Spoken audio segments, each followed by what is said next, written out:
Hydrocarbons की बात कर रहे हैं। इसकी कर रहे हैं hydrocarbon. Same it is hydrocarbon. तो हाइड्रोकार्बन में हमने जो डिस्कशन किया था अपना वो ये किया था कि जो हाइड्रोकार्बन्स बनते हैं वो 3 टाइप्स के कोवलेंट बॉन्ड के थ्रू बनेंगे। First is single bond, double bond and triple bond. तो जो हमारे सिंगल बॉन्ड वाले आएंगे वो हमारे आएंगे सैचुरेटेड। जैसे कि हमारा इस तरह का कोई कंपाउंड होगा तो वो किसमें आएगा? सैचुरेटेड।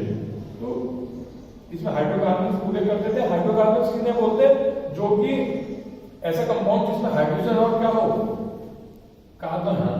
जिसमें हाइड्रोजन और कार्बन हो, that is known as the hydrocarbon.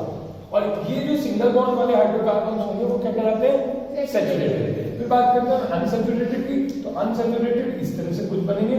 तो इस कार्बन के कितने एंड पूरे हो गए? 1 2 3 और 4 बन जाएगा। बस अब कंप्लीट हो गया। उस वाले कार्बन में तो अब हो गया। हाँ। अच्छा, एक इस तरह का और होगा। ठीक है, तो ये दोनों ही क्या हो गए? अनसैचुरेटेड हो गए। अगर हम वैसे कॉमन बात करें अपने जो डेली यूज में वो करते हैं बात, तो ये जो दोनों हो गए ये हमारे किस में फॉर्म होंगे? ये हमारा हो गया सरसों का तेल, मस्टर्ड ऑयल। ठीक है, वो कैसा होता है? अनसैचुरेटेड होता है, तभी वो हेल्थ के लिए बहुत अच्छा होता है। लेकिन अगर हम बात करें डालडा घी की, वेजिटेबल घी, वेजिटेबल घी की बात करें तो वो होता है सैचुरेटेड। हो गया सैचुरेटेड। जो सैचुरेटेड होते हैं उनके बॉन्ड्स को ब्रेक करना बहुत टफ है, टिपिकल उसके बॉन्ड ब्रेक्स नहीं होते, जबकि अनसैचुरेटेड के बॉन्ड बहुत इजीली ब्रेक डाउन हो जाते हैं। सबसे टिपिकल ये वाला बॉन्ड ब्रेक करना है, single bond, then double bond and then triple bond. इसमें हम 11वीं क्लास में ये भी पढ़ेंगे कि इसमें भी किस किस तरह से बॉन्ड बनते हैं। वो 2 टाइप के बॉन्ड होते हैं इसमें भी, sigma bond and pi bond. वो हम 11वीं में डिस्कस करेंगे कौन सा सिग्मा बॉन्ड होगा, कौन सा वाला पाई बॉन्ड होगा। अभी तो सिंगल, डबल, ट्रिपल ध्यान रखेंगे। सिंगल वाला किसमें रखेंगे? Saturated hydrocarbon and double and triple are coming to unsaturated hydrocarbon. तो अगर हम इसकी बात करें, all the 4 valencies of each carbon are satisfied and thus there are single covalent bond. मतलब क्या कह रहा है सैचुरेटेड में कि कार्बन की सारी वैलेंसी सेटिस्फाई होंगी। तो भाई जब सारी वैलेंसी सेटिस्फाई होंगी तो कौन सा बॉन्ड बनाएंगे? सिंगल बॉन्ड बनाएंगे। तो इसमें कौन सा बॉन्ड होगा? Single covalent bond. इसमें कार्बन की all valencies are not satisfied. वो जब सारी वैलेंसी सेटिस्फाई नहीं होंगी, भाई ऐसे है कंडीशन। तो ऐसी कंडीशन में क्या है? इसका मतलब एक एंड फ्री है। अब एक एंड फ्री है, दोनों ही कार्बन का एक एंड फ्री है, तो वो एंड में क्या करेंगे? भाई एक दूसरे से ही कर लेंगे, एक दूसरे से ही बॉन्डिंग कर लेंगे। तो इसका मतलब उन्होंने क्या करे? डबल बॉन्ड छोड़ा। और ऐसे इस वाले में क्या छोड़ रहा? Triple bond. इसको पढ़ते हैं the valencies of at least 2 carbon atoms are not fully satisfied. 2 carbon की, कम से कम 2 कार्बन की जो वैलेंसीज होंगी वो फुल्ली सेटिस्फाइड नहीं होंगी, एंड दस इस वजह से दे विल फॉर्म डबल और ट्रिपल बॉन्ड। ये किसकी बात कर रहे हैं? अनसैचुरेटेड।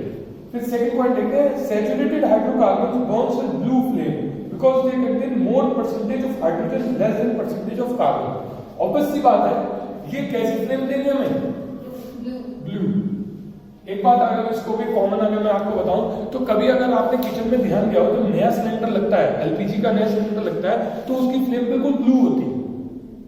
और कभी ध्यान देना, अगर आपकी मम्मी ने ऐसा बोला हो आपसे कि जैसे ही उसकी फ्लेम येलोइश होने लगी तो मम्मी बोल देती है अब सिलेंडर खत्म होने वाला है, और बर्तन भी हल्के काले होने लगते हैं। ध्यान देने का आज जाके देखना तो आपको वो ब्लू फ्लेम दिखेगी। और जब आपका अगर किसी का सिलेंडर खत्म हो रहा होगा, एलपीजी गैस सिलेंडर खत्म हो रहा होगा, तो उसकी फ्लेम येलो आने लगेगी। ये मैं आपको ऊपर करके दिखाऊंगा लैब में। तो उसका क्या है रीजन? उसका रीजन ये है कि ये कौन से बॉन्ड है? सिंगल बॉन्ड का कॉमन फॉर्मूला क्या बताया था? CnH 2n+2। हाँ, 2n+2। इट मीन्स इसका जो कॉमन फॉर्मूला बताया था वो ये बताता है कि जितने भी कार्बन के नंबर हो, कितने भी हो, जैसे यहाँ कितने हैं? 3 है, यहाँ कितने? 3 है। तो 3 नंबर है तो 3 का तो पहले ट्वाइस करो, तो कितना हो गया? 6। और 6 में भी 2 प्लस कर दो तो कितना हो गया? 8। तो अगर इसका फॉर्मूला मैं लिखूं उसके हिसाब से तो क्या होगा? C3H8। देखियो 1 2 3 4 5 6 7 ठीक है। तो इसका मतलब इसकी ब्लू फ्लेम क्यों आई?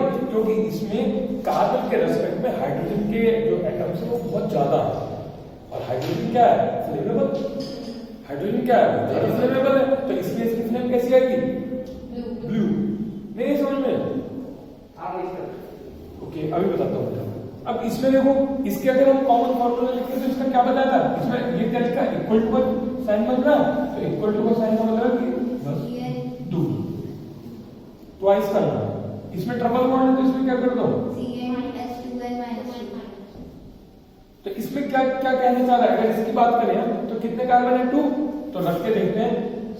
2 2 जा 4 -2 C2H2। तो इसमें दोनों के नंबर सेम सेम आ रहे हैं, तो इसलिए इसकी फ्लेम कैसी आएगी? येलोइश। कैसी फ्लेम आएगी? Yellow flame. तो जब हम इसको बर्न करेंगे तो वो येलो फ्लेम के साथ बर्न होगा, और क्या देगा? सूटी। सूटी होता है जैसे जिसमें कार्बन के पार्टिकल्स आए, जैसे अगर वो तो ना गोबर का उपला, क्या कहते हैं, डंग केक। डंग केक हो या जो अपना लकड़ी वगैरह हो, इस पर हम जब खाना वगैरह बनाते हैं तो बर्तन बहुत ज्यादा काले हो जाते हैं, और कभी कभी आप उसको वाइप करोगे और हाथ पे ऐसे करोगे तो भी कुछ पार्टिकल्स आते हैं, वो होते हैं अनबर्न कार्बन पार्टिकल्स। तो वो क्या होता है? सूट होती है, या उसको बोल देते हैं सूटी फ्लेम। सूटी फ्लेम मतलब yellow yellow black black flame उठेगी। तो समझ रहे हो आप? वो क्यों उठ रही है? क्योंकि यहाँ पर कार्बन हाइड्रोजन के नंबर लगभग इक्वल, और यहाँ पर क्या हो रहा था? यहाँ पर डूबने से भी ज्यादा हो रहे थे। तो ये कैसी फ्लेम देगा? ब्लू। मींस ये अच्छा है कि ये फ्यूल कैसा वाला है? ये फ्यूल अच्छा है। ये कैसा फ्यूल है? आइडियल फ्यूल है, बढ़िया फ्यूल है। और ये फ्यूल अच्छा नहीं, क्योंकि ये येलो देगा, इसमें कार्बन के नंबर ज्यादा है, और ये फिर कैसे करेगा? गंदगी करेगा, और ये सूट क्रिएट करता है। इट विल गिव अ सूटी फ्लेम। फिर एक और पॉइंट देखते हैं, they are less reactive due to the non availability of electron in a single covalent bond. ये बहुत कम रिएक्टिव होते हैं। भाई अभी क्यों है ये कम रिएक्टिव? क्योंकि इस कार्बन की कितनी वैलेंसी फ्री है, मतलब कितने हैंड्स फ्री है? 4 हैंड फ्री होते हैं। यहाँ पर है कोई हैंड फ्री? सब बिजी है। कुछ तो अपने साथ ही बिजी है, और कुछ हाइड्रोजन के साथ। That's why it is a less reactive. इसलिए क्या हो रहा है? Less reactive. किसकी वजह से? Due to the single bond. किसकी वजह से? Single bond. ये बहुत, ये reactive, they are reactive more than this. ये सैचुरेटेड से ज्यादा रिएक्टिव है। क्यों? क्योंकि इसके ये एंड्स अभी फ्री है। क्योंकि क्या होगा? जैसे अगर आपको पता है हाइड्रोजन रिएक्टिव होती है, तो यहाँ पर हाइड्रोजन है, यहाँ पर भी हाइड्रोजन है, यहाँ पर भी हाइड्रोजन है, यहाँ पर भी हाइड्रोजन है, और अगर मैं यहाँ प्लस H2 लिख दूं, रिएक्शन करा दूं हाइड्रोजन के इससे, तो क्या होगा? ये हाइड्रोजन क्या करेगी? H.H इस तरह होती है, H2 ऐसी तो होती है, तो एक हाइड्रोजन तो यहां अटैक करेगी और दूसरी हाइड्रोजन यहां अटैक करेगी, इसके बॉन्ड पर अटैक करेगी, और बॉन्ड पर अटैक करके क्या कर देगी? सब जगह H जाएगी, सब जगह क्या जाएंगे? H कवर हो गया ना होगा? आप समझ रहे हो? उस हाइड्रोजन ने कहां पर अटैक करा? इसके डबल बॉन्ड पर, और जब डबल बॉन्ड पर अटैक करेगा तो एक देखो 2 H बढ़ गए ना, पहले कितने H थे? 1 2 3 4, अब कितने हुए? 6 और क्या चेंज हो गया? डबल बॉन्ड से क्या बन गया? Single bond. डबल बॉन्ड से क्या बन गया यहाँ पर? Single bond. तो इसलिए रिएक्टिव होती है, they are more reactive than this saturated hydrocarbon, और ये और भी रिएक्टिव होगा क्योंकि इसके ये बॉन्ड एकदम ही टूट जाए। जैसे मैंने आपको बताया था ना कि ये बॉन्ड टूटना मुश्किल है, फिर उसके बाद ये, और सबसे इजी बॉन्ड टूटना कौन सा होता है? Third bond. समझ में आई बात? इस पर हाइड्रोजन जब अटैक करेगी तो और भी इजीली ब्रेक डाउन हो जाएगा। फिर आता है लास्ट पॉइंट इसका, दे अंडरगो सब्स्टिट्यूशन रिएक्शन। ये कौन सी रिएक्शन शो करेंगे? सब्स्टिट्यूशन। सब्स्टिट्यूशन मतलब अपूर्व बेटा आप बताओ सब्स्टिट्यूशन का क्या मतलब होता है? जैसे टीचर जिस दिन एब्सेंट रहता है तो उसको क्या लग जाता है? तो उसको जगह पर, राइट, उसकी जगह पर। तो जगह पर क्या करूं मैं? ये मुझे अच्छा नहीं लग रहा, तो मैं इसकी रिएक्शन किससे करा दूं? किससे करा दूं? सोडियम से। अभी किससे करा दूं? रिएक्टिव से। सोडियम ऐसे नीचे ऊपर है, सबसे ऊपर है, तो ये तो हटा देगा। तो ये इसमें क्या होता है, सब्स्टिट्यूशन होता है। इसमें क्या होता है, सब्स्टिट्यूशन। और इसमें ये क्या हुआ था, यहाँ हटाया है या बढ़ा है, बड़ा ऐड हुआ है ना, तो ये रिएक्शन करता है एडिशन रिएक्शन। ये कौन सी रिएक्शन दिखाएगा, एडिशन। मतलब कुछ चीज इंक्रीज होगी, मतलब बढ़ जाएगी, और यहाँ पर बढ़ेगी नहीं, चेंज होगी। क्या क्या होगा, सब्स्टिट्यूशन, वहां पर होगी एडिशन। भाई एडिट हो गया, मेंबर्स बढ़ गए, देखो हाइड्रोजन के यहाँ कितने थे, 4 थे, वहां कितने हो गया, 6 हो गया। ऐसे इसमें करेंगे तो इसमें और 8 हो जाएंगे। भाई इसमें 2 बॉन्ड तोड़ेंगे ना, भाई सिंगल तो टूटता नहीं है, डबल बॉन्ड तो टूट जाएंगे ना हाइड्रोजन से जब रिएक्शन करेंगे। तो इसलिए इसमें एडिशन होता है, उसमें substitution. Got it. Of elements, actual में क्या हुआ था कि केमिस्ट्री का फॉर्मेशन हो रहा था, या केमिस्ट्री एपियरेंस में आ रही थी, लाइमलाइट में आ रही थी, तो तब वहां पर हम सबसे पहले फाइंड आउट कर रहे थे कि एटम्स एंड मॉलिक्यूल, जो हमने 9th क्लास में पढ़ा था कि महर्षि कन्नड़ हुए थे, उन्होंने अणु और परमाणु के बारे में बताया था। फिर दूसरे साइंटिस्ट हुए थे, उन्होंने लॉ ऑफ कॉम्बिनेशन, जैसे हमारे कौन से साइंटिस्ट हो गए, वो लेवोशियर है ना, उन्होंने हमें इसके बारे में बताया था कि law of combination, law of proportion, conservation, ये वाले लॉज दिए थे। तो उसके बाद जब हमारे एलिमेंट्स फर्दर डिस्कवर होने शुरू हो गए थे, तो फिर डाल्टन आए थे। डाल्टन ने क्या किया था कि डाल्टन ने इस तरह के कुछ सिंबल्स देने शुरू कर दिए थे कि भाई एक ऐसे बना लो, एक ऐसे बना लो, एक ऐसे करके बना लो। ये सिंबल्स डाल्टन ने सिंबल देने शुरू किए थे। फिर ये वाली भी उनकी ये थ्योरी भी ड्रॉ हो गई थी। फिर बर्जीलियस आए थे, तो बर्जीलियस ने क्या कहा था कि भाई जो भी एलिमेंट है उसका फर्स्ट लेटर ले लो, ऑक्सीजन। फिर जैसे सोडियम आ गया, तो सोडियम का एस नहीं लिया, क्योंकि सल्फर का पहले ही एस ले लिया था, तो बर्जीलियस का भी थोड़ा सा रॉन्ग हो गया। फिर कौन आए थे, फिर आई हमारी IUPAC। उसने क्या कहा कि हम कुछ और लैंग्वेजेस की हेल्प लेते हैं सिंबलाइजेशन में, जैसे उन्होंने लैटिन लैंग्वेज ली, ग्रीक लैंग्वेज ली, जर्मन ली, और फिर संस्कृत का भी हेल्प ली।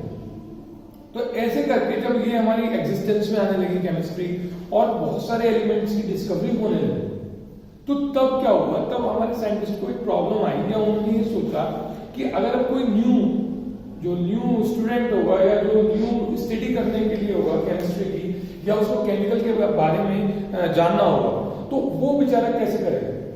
भाई या तो फिर वो सारे केमिकल्स की स्टडी करे, तो उसका तो इसमें टाइम वेस्ट हो जाएगा। भाई ये साइंटिस्ट है, अब उस साइंटिस्ट को क्या करना है कि कुछ ऐसा एक एलिमेंट उसमें अपने एक्सपेरिमेंट में यूज करना है जिसकी प्रॉपर्टी लगभग अपने उसके एक्सपेरिमेंट में फिट होती हो। तो या तो वो क्या करे, पहले सारे एलिमेंट्स की प्रॉपर्टी स्टडी करे, या तो ये करे। दूसरा उसके पास क्या है कि सारे एलिमेंट्स को वो यूज करके देखे कौन सा उसका फिट होगा उसको। तो ये प्रॉब्लम से बचने के लिए क्या किया साइंटिस्ट ने, ये कोशिश की कि क्यों ना इनका क्लासिफिकेशन करें, क्यों ना ऐसा करें कि जो एक सी एलिमेंट्स हैं, जो एक सी प्रॉपर्टी शो कर रहे हैं, उनको एक तरफ रख लें, जो दूसरी प्रॉपर्टी शो कर रहे हैं उन्हें दूसरी तरफ रख लें। तो उसमें सबसे पहले साइंटिस्ट थे हमारे लेवोशियर। कौन थे, तो लेवोशियर ने जब 15-16 ही एलिमेंट हमारे डिस्कवर्ड हुए थे, तो लेवोशियर ने क्या किया, एक छोटा सा क्लासिफिकेशन दिया, और उन्होंने अलग अलग करे मेटल एंड नॉन मेटल, कि भाई मेटल अलग कर दो, नॉन मेटल अलग कर दो। तो अगर किसी को पढ़ना होगा तो वो समझ जाएगा, एक को पढ़ के भाई सारे मेटल, इधर वाले पढ़ेगा तो वो सारे नॉन मेटल। लेकिन इनके विचारों की जो क्लासिफिकेशन है, ये गड़बड़ कब हो गई, जब मेटलॉइड्स की डिस्कवरी हुई। किसकी डिस्कवरी हुई, क्योंकि वो दोनों ही प्रॉपर्टी शो करते हैं, तो वहां तो गड़बड़ होगी ना क्लासिफिकेशन। तो यहाँ पर लेवोशियर ने स्टार्ट किया था क्लासिफिकेशन। किसने स्टार्ट किया था, क्या करा था, metal and non metal differentiate किए थे, लेकिन मेटलॉइड की वजह से सब गड़बड़ हो गई। तो फिर दूसरे साइंटिस्ट आए थे, कौन, डोवेरियर। कौन आए थे, इसको कल स्टडी करेंगे। Thank you.